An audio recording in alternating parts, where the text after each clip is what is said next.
Well,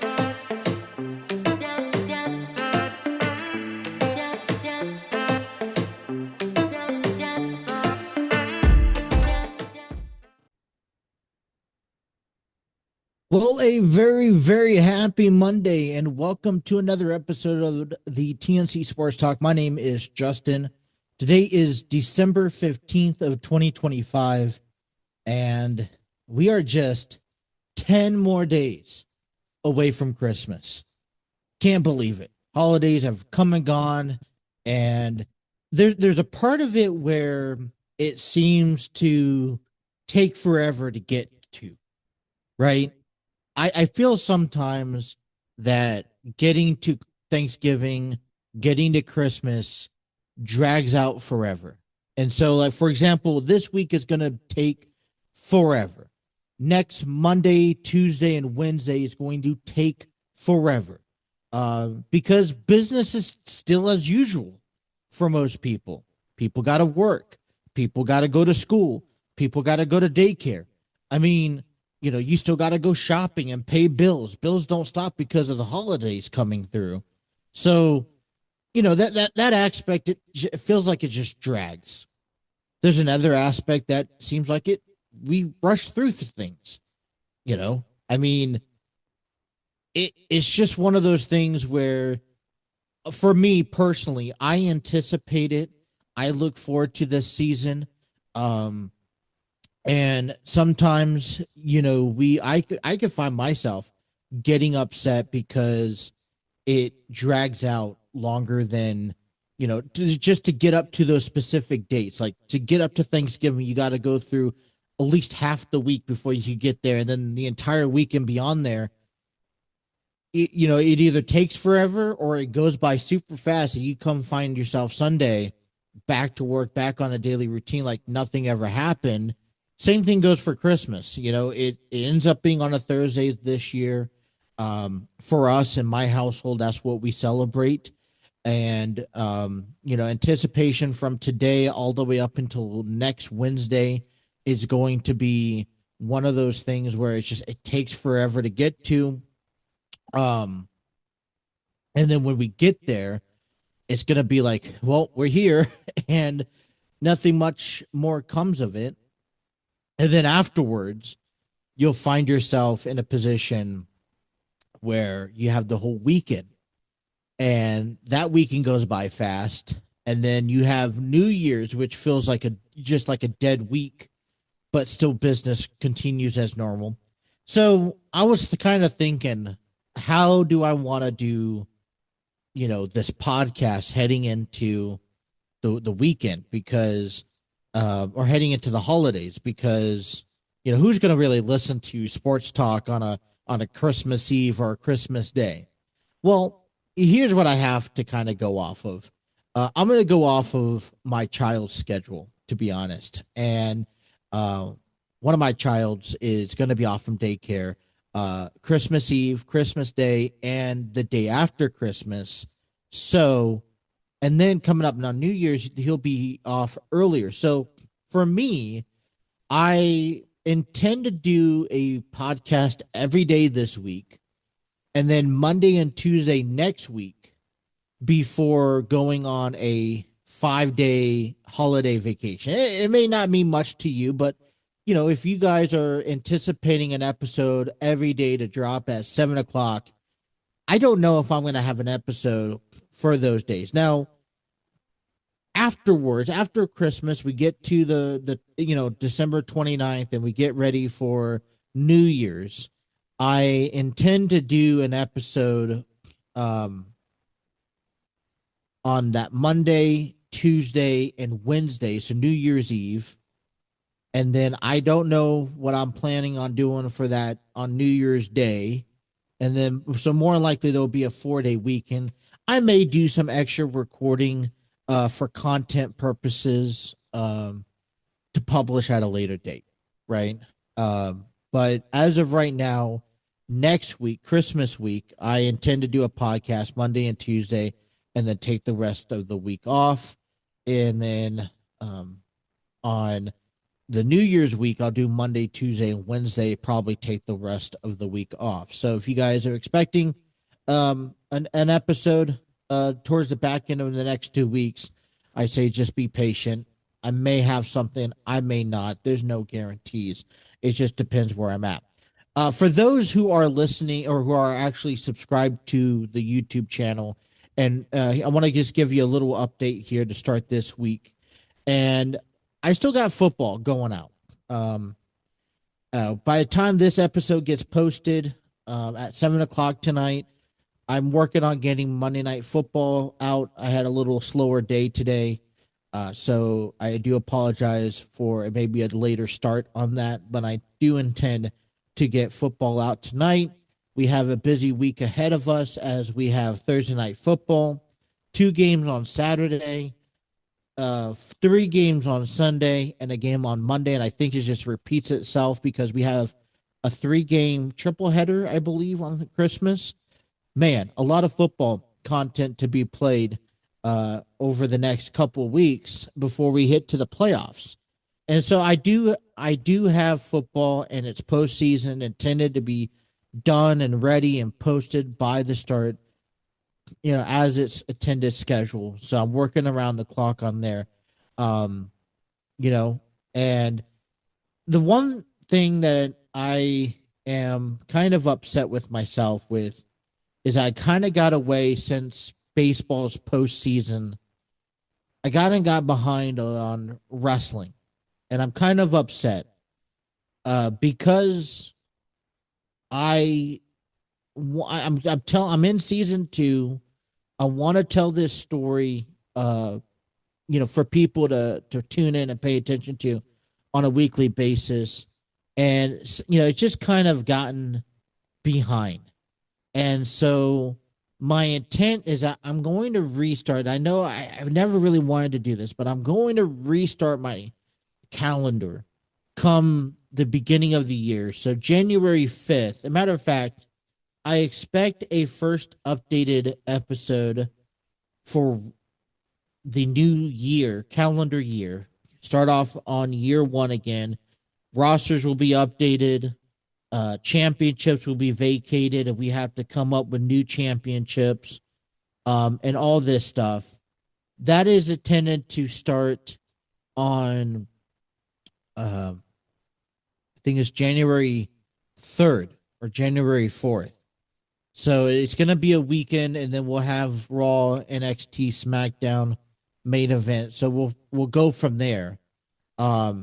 But that is what I intend to do. So if you guys are watching the WWE 2K Universe Mode series, I do apologize that I haven't been publishing episodes. One of the things that I have been behind on is getting a new intro created. I've only gotten Raw done, so I got to get at least three more done here within that time span.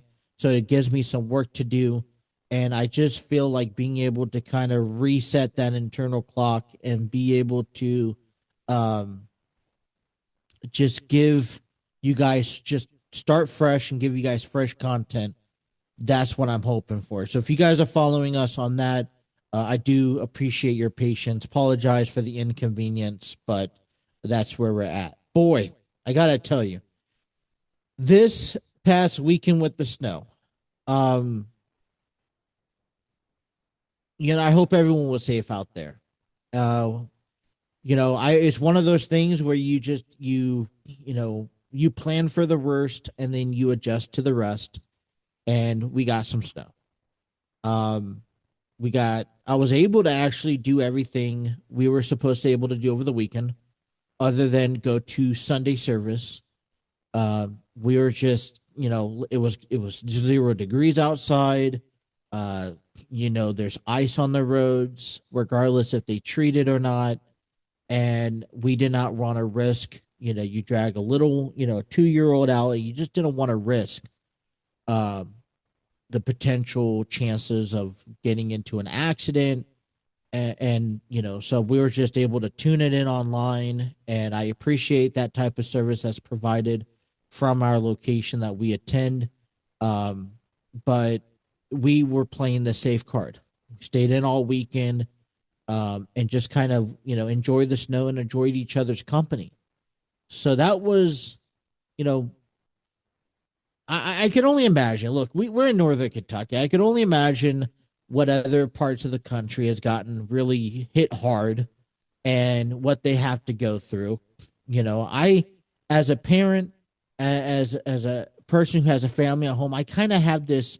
I have grown this fear of driving in the snow, not only for uh, the sake of sliding out and getting into an accident, but also um, just for the safety of kids.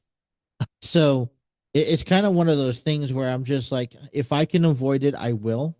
Not saying I can't drive in it, because I most certainly can. I still have confidence. I do proceed with caution, but um, for those who are out there that had to deal with it, I commend you. I give you credit where credit's due. And thank goodness. I mean, at least according to the calendar ahead of us, it looks like we are going to be free of snow, just dealing with some cold weather over the, heading into the holidays and into the end of the year. So, um, I was told earlier this year that the almanac for Northern Kentucky, Cincinnati locations, we're supposed to have a heavier snow season. If this is what the start of it is going to be, then it only advises us to be prepared. But I remember out here, snowfalls could even take place as late as April, May, June, possibly even July. I know that's crazy to hear, but wherever you guys are listening to this, if you guys deal with weather inclements like snow and whatnot, I hope everyone's safe and everyone's back to normal. This is the other conundrum, is that, you kind of go off of daycare and school schedules. So if school's out, daycare is out, you do have to adjust your plans. And that's one of the issues that I sometimes run into trying to get you an episode. It all works great until, you have, I don't want to have interference. And I got kids at that age where they do require a lot more. It's not like you could just send them off doing something for an hour or so you could get an episode done. Anyways, that is enough about me. That's enough about just personal life. Today's episode, we are going to review Saturday night main event that took place on Saturday night. It was John Cena's final match. It was a small match card, and I'll give you my thoughts and opinions about that. And then we will also recap the AFC North division, particularly. I know we have the Dolphins and the Steelers on Monday Night Football later tonight, but the Cincinnati Bengals are officially eliminated from the postseason. And there's some clarifications that took place, kind of recapping what Joe Burrow said earlier last week that kind of stunned the Cincinnati nation and kind of stunned the sports world, to be honest. And so we'll share what took place in the NFL yesterday. But I want to just jump back into John Cena's final match, Saturday night main event. He takes on Gunther. And I've always been looking at this leading up to this match, that it is, what does Gunther have to gain when it became when it comes down to facing John Cena? Because I feel like Gunther has already created a resume that doesn't necessarily shine and doesn't do much more when you throw in the whole, well, you're facing John Cena. Win, lose, or draw, doesn't matter if you made him tap out, pass out, or count out. The bottom line is that I didn't feel like Gunther benefited from this match. Well, listening to commentary, watching the night, I kind of have sparked some interest, and kind of just dawns on me that Gunther has had a successful season this year.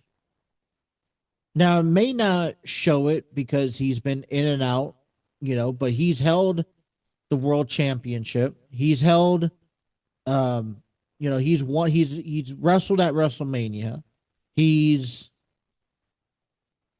he was Goldberg's final match and he won. And now he's became John Cena's final match. And you kind of just think of this as a trend. You know, Gunther is being responsible. You're putting Gunther in the spotlight when it comes time for someone to retire. And he is going to not only end someone's career, but he's going to do it in the most, devastating way possible.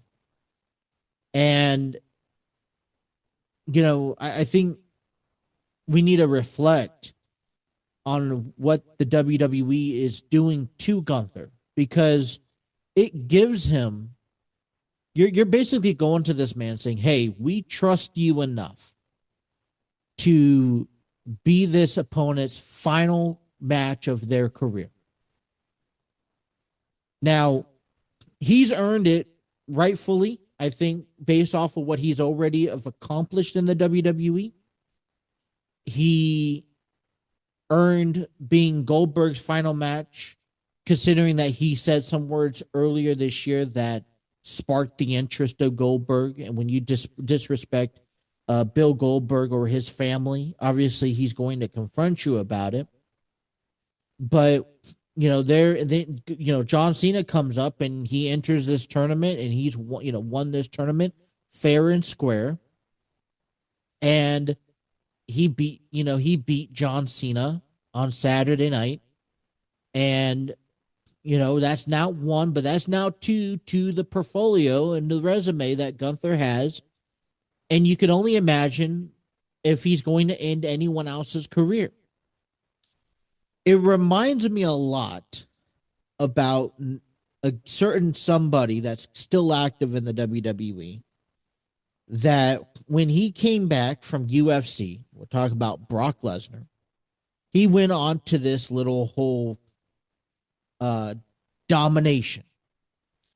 He went through guys like John Cena, Triple H, Randy Orton, you name it. He went through them. He didn't go over them. He didn't go around them. He went through them, and he became this beast incarnate by exploiting his dominance. And it was, in this situation, it reminds me a lot like what they've done to Brock Lesnar in years past. So I was just kind of pondering this over the weekend. Goldberg, or you got Goldberg on the list, you have John Cena on the list. Who else can Gunther beat? And it comes to my attention that you have a couple of guys out there that possibly is on the final stretch of their career, and they're probably setting up retirement dates. I know AJ Styles has come out and said 2026 is his final year. Win, lose, draw, injured or not, he will be hanging it up. Whether that's true or not, I will wait to see it. But Gunther should be a candidate to be AJ Styles' final match. I know there are rumors and speculations that next year's SummerSlam is going to be held in, I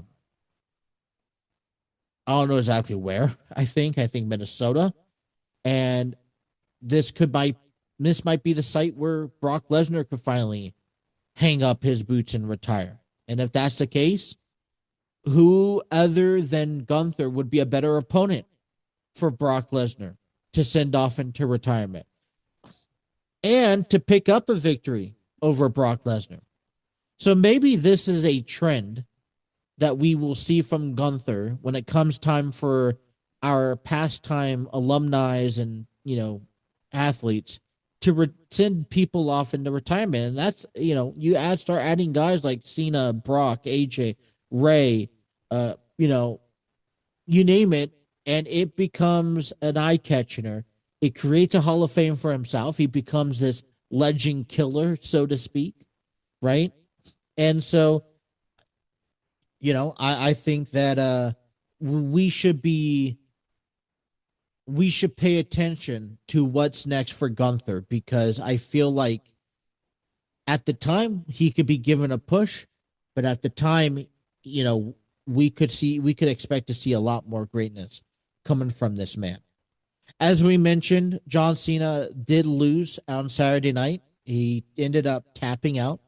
And a lot of fans didn't quite like that idea of John Cena tapping out to lose his final match. Now, I think it's fair to say that, wrestlers, their careers end when, by kind of giving back to the company, setting that tone for the that next generation of talent. And that's what we saw in the matches displayed on Saturday night's main event. There was we kind of got a chance to see a little bit of everything. We saw low, old fashioned style grappling wrestling. We saw submission holds. We saw outside interactions as John Cena gave Gunther an attitude adjustment on the top steel steps onto the announce table, and we got a chance. I feel like that match kind of went over everything that we could have possibly saw. The highlight, I think, was focused by the announce team was this never give up concept. John Cena never gave up, and he kept battling after chops, after chops, after chops. John Cena kept getting up after power bombs, after power bombs. He kept getting up. It took Gunther nearly almost 4 to 5 minutes on a sleeper hold to finally get to John Cena. The only thing that I may have wished something would have changed was instead of John Cena tapping out, he would have passed out. And I feel like if they went down now, either way, this has to showcase that Gunther won the match clearly and beat John Cena. Now, if you have John Cena pass out, he was unable to finish the match. Therefore, Gunther by default wins the match, but Gunther never beats John Cena. And I think when you categorize it, it's beating John Cena from pinfall or submission. That by pass out or, And so John Cena ran through the through the mud, and he gave us everything he had. And he ended up tapping out. And I think there's an iconic moment from Saturday night's main event where you see John Cena smile, just knowing that's the way that he's going out, that he left it out all on the line, and he's happy with what the product gave him. And it sucks because, look, Paul Levesque was given so much heat in the post show that, I'm kind of thinking to myself, why are we going after someone? This is also John Cena's last match. If John Cena wanted to win, he could have won. If John Cena wanted to make Gunther tapped out, he could have made him tap out. This was John Cena's moment. And whether you like it or not, the bottom line is that story of Saturday night was telling, hey, this person's career went through everything that we saw during the match. He didn't give up. And no, he didn't walk out victorious, but he was able to survive. And so I understand. I was a bit upset. It's kind of, for me, it was, I was silenced when you finally seen the end of it. But it didn't happen so fast. It didn't happen quickly. They took their time with it, and that's what I enjoyed it the most, reflecting back on it. Yes, I was surprised. I was shocked. I knew maybe, I kind of maybe figured that John Cena was going to lose the match. But how he was going to lose the match. Was he going to get pinned? Was he going to tap out? Were they going to be counted out? To see it actually happen under a submission was something that it was, I still just, is still so unsurreal for me. And coming into SmackDown tonight, it's still so unsurreal for me that we got a chance to watch John Cena do what he does best for the past 365 days. And it has all come to an end. So whether you missed a moment or you're not going to see John Cena back in the ring. My son ain't going to see John Cena compete unless you watched archive matches. And we have turned a chapter in professional wrestling that doesn't include John Cena. There was memorable moments after the match where everyone comes down to the ringside. Cody Rhodes, CM Punk puts their titles over John Cena because he's the true, real last champion. John Cena takes this, standing ovation from everyone in the arena, the 19,000 who had showed up in attendance. He's definitely gotten my standing ovation, from the seat of my living room couch. And he takes off his shoes, takes off his gear, and leaves. And we all knew this was coming.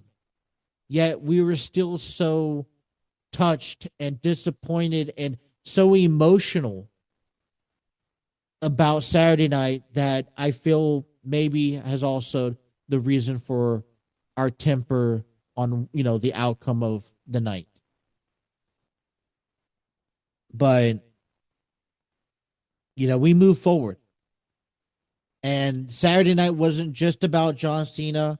It was about the matches. Now, I loved it. We had this, and he didn't give a speech. He didn't go speak for 30 minutes. Maybe it wasn't the time or place. And I feel for that. When you compare this to the Goldberg retirement match, the one thing that I think people fail to remember and realize is that Goldberg's already in the Hall of Fame. He's already had his moment. He's already had his speech. And we see John Cena, who just got done with professional wrestling, right?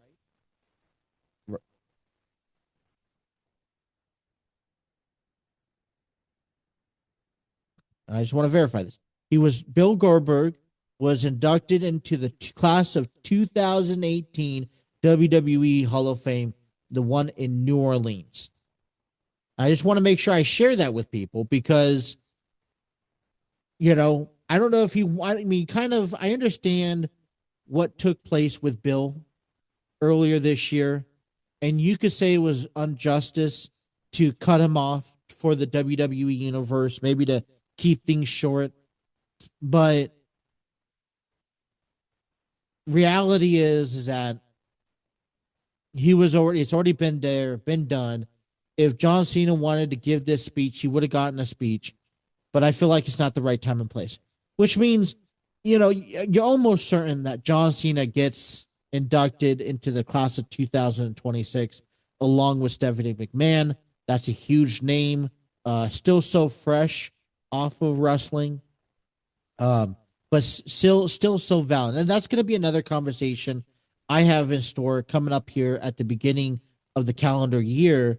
Because it doesn't seem to me that the WWE has a criteria or a panel or a standard when it comes down to being inducted into the Hall of Fame. I've seen wrestlers who are still currently wrestling, Rey Mysterio, right? And they've already been inducted to the Hall of Fame.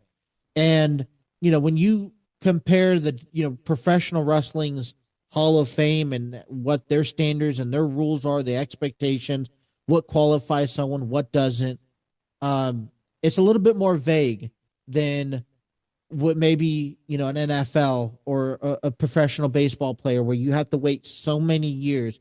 You have to be voted in by your alumni. You have to have so many votes. And maybe I would hope that at some point over the next few years, and I doubt this is going to happen, but I would love the WWE to consider some sort of statue that is put in place of who could get qualified.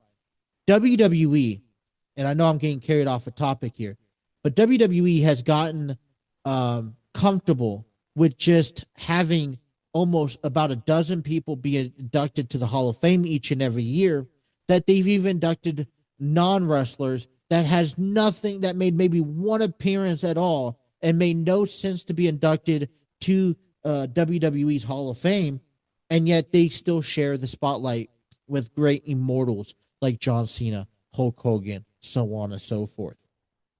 So, like I said, that's a conversation. Saturday night main event, we saw a draw between Cody Rhodes and Oba Femi, NXT champion versus WWE champion. Drew McIntyre comes in, attacks. He's been avoiding Cody unless the terms have been under his conditions, and he has been on top of it.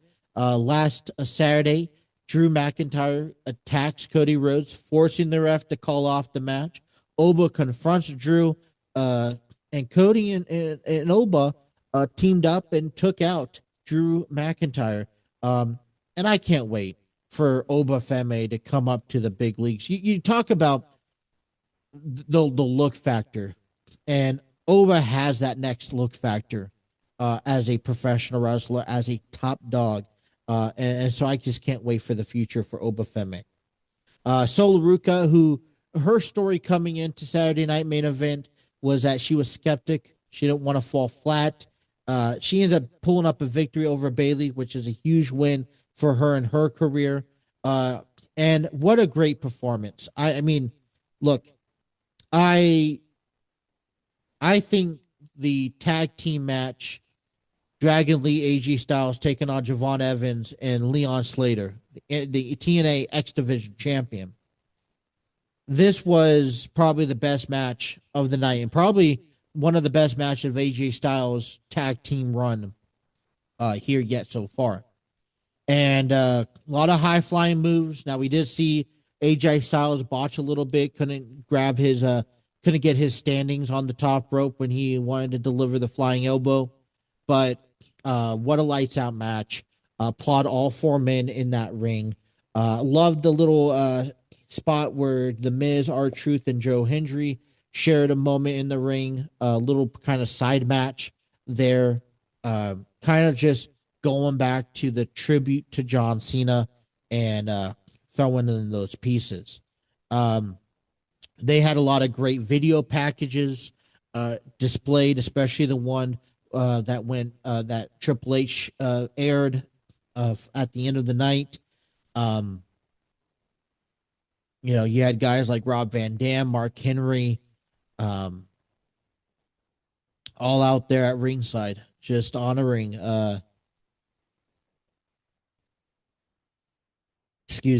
honoring John Cena. So, like I said, the future now lies within, it does not lie within John Cena anymore, and I'm okay with it.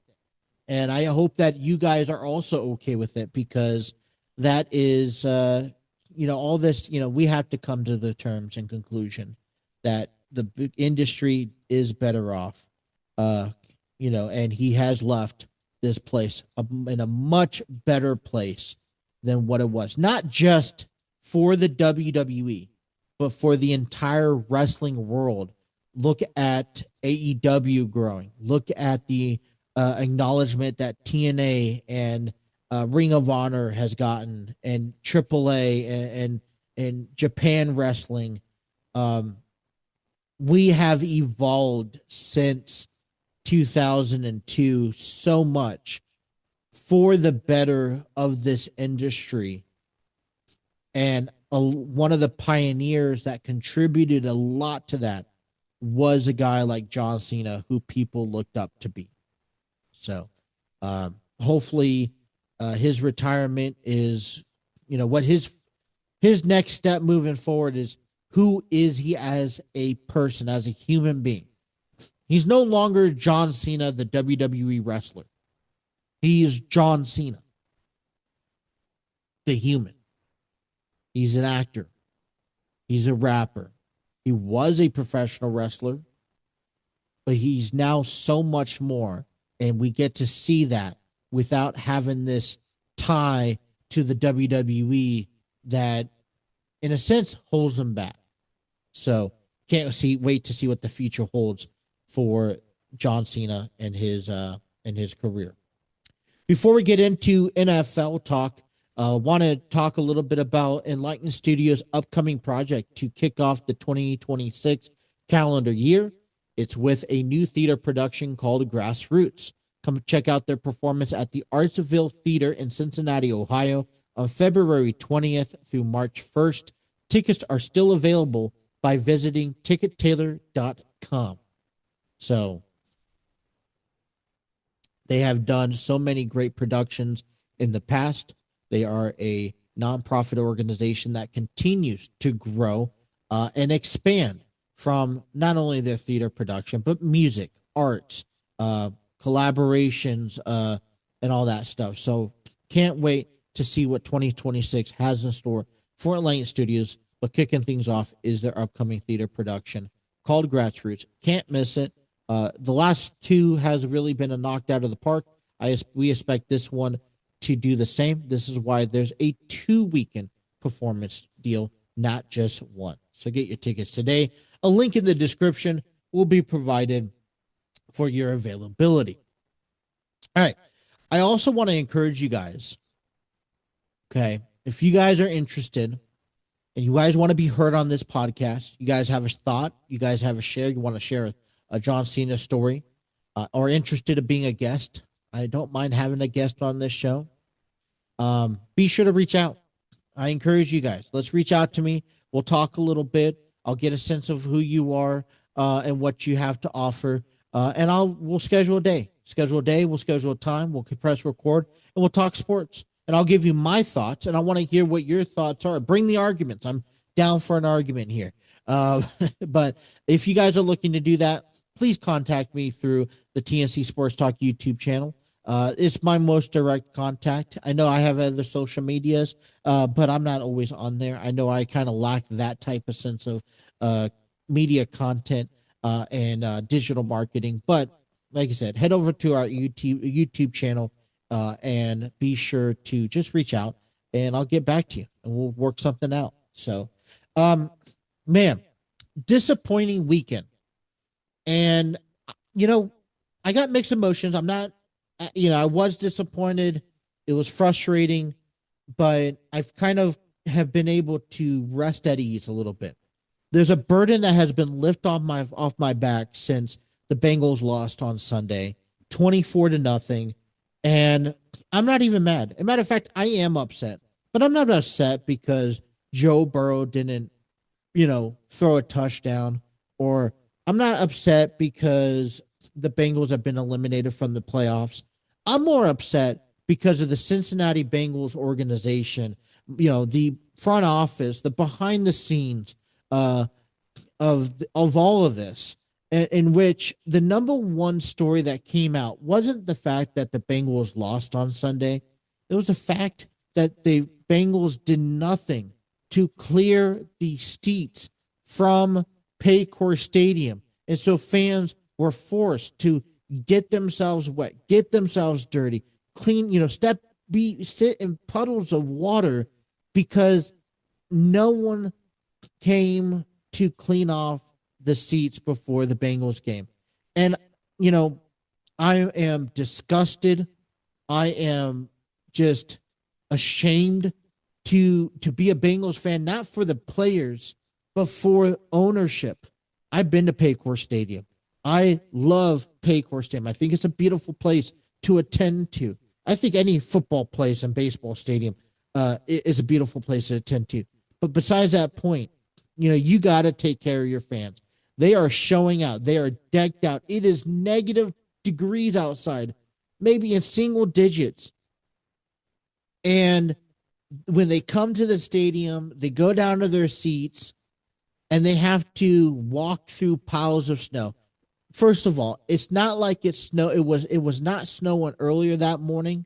They had all morning. It snowed Saturday, mainly Saturday, into the night, maybe overnight a little bit, but early in the morning it was all cleared out. We were done with the snow. We were ready to move on.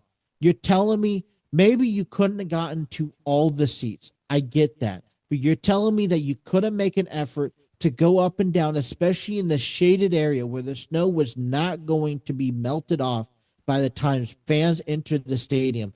Or you couldn't have ushers providing tools and equipment to allow the fans to at least help these ushers clean off seats.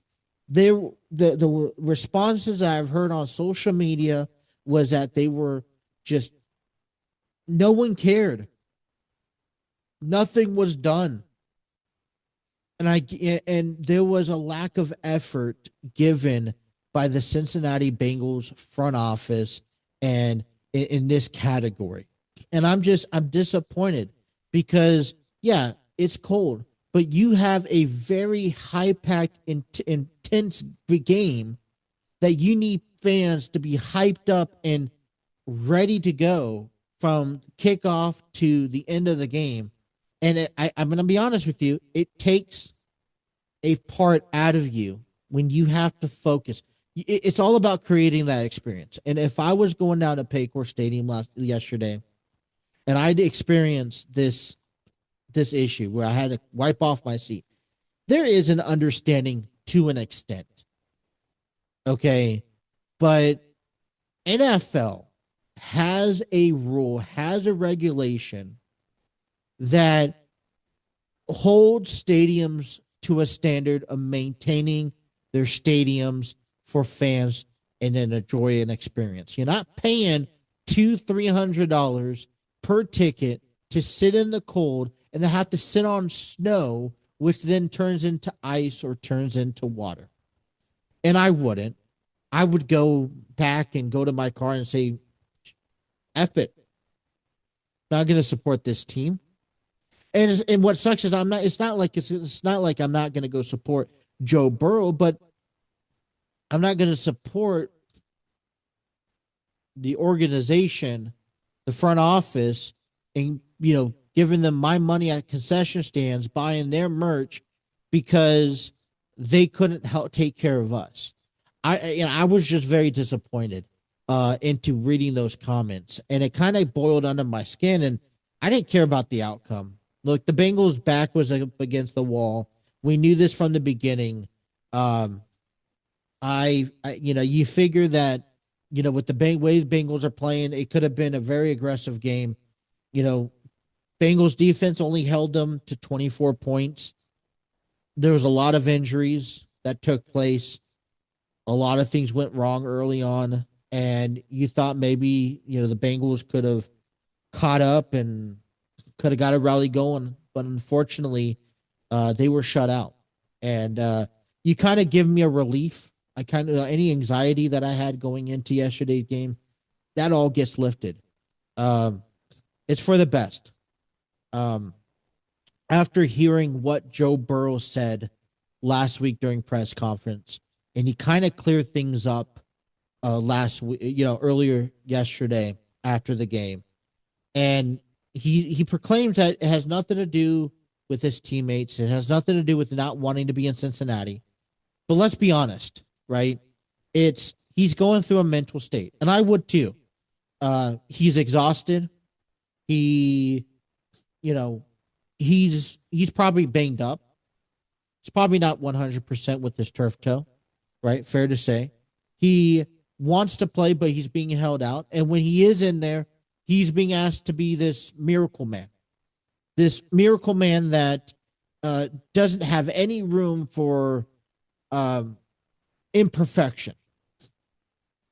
And it's upsetting because today's league judges a quarterback about the points they could put up on the board, the amount of touchdowns they could score, being out there on the field. I mean, the ability to run. And over the last 6 years, he's only been to the postseason twice. He's only been to the Super Bowl once. And you saw so much potential in those early years. And the Bengals have missed the postseason the last 3 years. And you're asking yourself, why am I doing this if the end result's going to be us losing? And the way that I really see this is that I don't care. Tom Brady made mistakes. Peyton Manning made mistakes. They weren't imperfect, but Aaron Rodgers made mistakes, right? Ben Roethlisberger makes mistakes. Jordan Love makes mistakes. Brett Favre made mistakes. But what separates them, but they were also a team that was not just a quarterback only team. You had players, you had an offensive line that was able to protect. You had a solid defense that was able to rally and stop a run or a pass and able to tackle. And there's just so many parts to completing this team. And you're kind of just asking yourself, what are we doing? How are we going to get out of this situation? And if our intention is not to get out of this situation, then, I got to ask myself, what do I need? What do I want to continue playing this game that's going to better myself? Because at the end of the day, if the Bengals are only thinking about themselves, they're not thinking about making money. If they're only thinking about what puts money in their pockets, they're not thinking about winning. Then, Joe Burrow has to do what Joe Burrow does.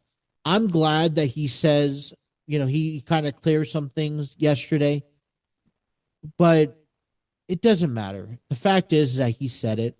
Whether he means one thing or not, I think time will tell. But I think ownership needs to look at this message and saying, look, your franchise quarterback, the guy you expect to be on this team for the next 5-10 years, if possible, he is not happy. He is not satisfied with the team that you have put together for him. Okay. You need to, I don't know if you need to hire new staff, if you need to hire new scouts. I don't know what you need to do, but it is not about him. You're supposed to create a team around him and let him use those talents and those resources to then succeed. If you're only going to Joe and saying, Joe, what do we need? He could tell you what he thinks he needs, but it shouldn't be up to him because it's clear as day. I think there's a million talk shows about Cincinnati sports and everyone's yelling at you about what needs to happen. I mean, listen to the radio once in a while. Because we could tell you, read an article from CBS Sports, we could tell you where the Bengals need help at. And it's not like they just flatlined every single chance they get. They just simply, they stop. I mean, heading into the trade deadline, we got Joe Flacco. I thought, okay, out of all the quarterbacks out there available, and we got him for nothing. And I thought that was a good deal. But we couldn't stop with just Joe Flacco. So we got rid of Logan Wilson, but who did we replace him with? My point is that, we make these little, and listen, the baseball team is just the same way. We make these little moves to make fans believe that we're invested, we're sold in, and we believe in what we're trying to do here, but we have nothing to follow that up with.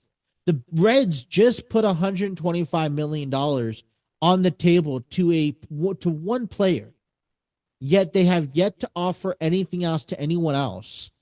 And so, what do we have to offer or to give? So it's reality is going to come to it. Like I said, Joe Burrow said what he wants to say, but I hope that the ownership can read this, can analyze it, and can be like, all right, you know what? Let's get into let's get into a meeting. Let's figure out what we could do to make sure that Joe Burrow is having fun playing this game again. Because one, we can't keep allowing him to get hurt. I feel like he's one injury away of calling it quits or a season-ending injury or career-ending injury. Um, and two, I could have told you. Let me tell you this: the season ended not when Joe Burrow got hurt. It didn't end back in week 2. It ended before the season even started. It ended when we had complications signing Trey Hendrickson. The fact that we took all preseason long and Trey Hendrickson sat out was one indication on why we failed this season. All these other teams do not have as many issues that we have year in and year out when it comes down to the beginning of the year. When we come into the first 2 to 4 weeks of the season, we don't know half of our team and what they're capable of. They're not synchronized. There's no chemistry. And we struggle. We get off to a slow start. So our season didn't end a couple weeks ago when we lost to the Ravens. It didn't end yesterday. It didn't end back in week 2 when Joe Burrow got hurt with his turf toe. It ended way before the season started, all because of this direction of this team. I said it. I know it's something that we don't want to hear, but I have to say what I have to say. Well, the Browns also lost 31-3 against the Chicago Bears, who's trying to stay alive and possibly win a championship title. The Dolphins and the Steelers take on each other tonight on Monday Night Football, 8:15 kickoff time. Couple other things coming out of the NFL in Week 15 on Sunday. The Bills kept themselves alive, coming back from being down 21-0 to winning against the Patriots on the road in the snow, 35-31. They keep their AFC East Division championship hopes alive as they crawl back to one game within. Wow. Those Bills. Those Bills play really good in the snow. Snow is just their favorite time. If they could play every game in the snow, they'd have an undefeated season. And in very upsetting fashion, because it just kind of all scrambled, unwinded, when Patrick Mahomes went down with 2 minutes to go. He ends up I think he tore his ACL in his knee. He goes out. Minshew comes in, throws an interception, and the Chargers beat the Chiefs 16-13, eliminating the Kansas City Chiefs for the first time since in the past 10 years, since 2014. Now we can say the words I think we've been waiting to say the entire year, that I know all the other sports talks have said it. The Chiefs are now a team to be questioned. They are a team to question, and they're a team that gets questioned about their quote-unquote dynasty status. We knew this was going to come to an end. I think we're just a little bit shocked in the way it did. I hope Patrick Mahomes is okay. I don't think he'd play the rest of the season since he's been eliminated. I think this just starts a new direction for the Chiefs. Not necessarily, departing from Patrick Mahomes, but you question the status of Travis Kelce's career. A lot of these players may move on. If so, that's fine. It's going to be, how can Kansas City bounce back next year? Who knows? Maybe Kansas City bounces back next year, wins a championship. But now, that whole philosophy of saying, well, don't count them out until they're officially eliminated. Well, they've been officially eliminated, so we're counting them out. And so we're seeing this change in the NFL, in the postseason picture, where you have the Bills in it. You're still undecisive whether you're going to get the Steelers or the Ravens. The Patriots haven't been in it for a while. The Jaguars, it's been kind of off since we've last seen them. The Chargers actually look like a serious team heading into the postseason, not just this, oh, this team just surprisingly makes it like they normally do. And so it's not your typical image that we are used to seeing, which we were all maybe shocked about. So those are a couple of things going around in the NFL after week 15, yet that still concludes later on tonight. And we have Monday Night Raw tonight, which I know Gunther's going to be there. CM Punk will address the WWE Universe since his return from being, from the Survivor Series War Games. You have the Ivy Nile versus Maxine Dupree as well. So Raw is expected to be a good show tonight as well as we head into the holiday season. But like I said at the beginning of our program, we expected to still have an episode every day this week, 2 days next week, and then possibly 2-3 days the following week heading into the new calendar year. We got a lot of things going on. I can't wait to get them unfolded and going for you guys. But hey, that is all the time we have for you guys today on today's episode. I want to thank you for everyone who's tuning in. I appreciate everyone's support. Wherever your guys are listening to us on one of our audio platforms or watching us on our social media accounts, be sure to hit that like, share, and subscribe button. And don't forget to have those notifications on so you don't miss a single episode. Until next time, thank you, and you guys have a wonderful rest of your day.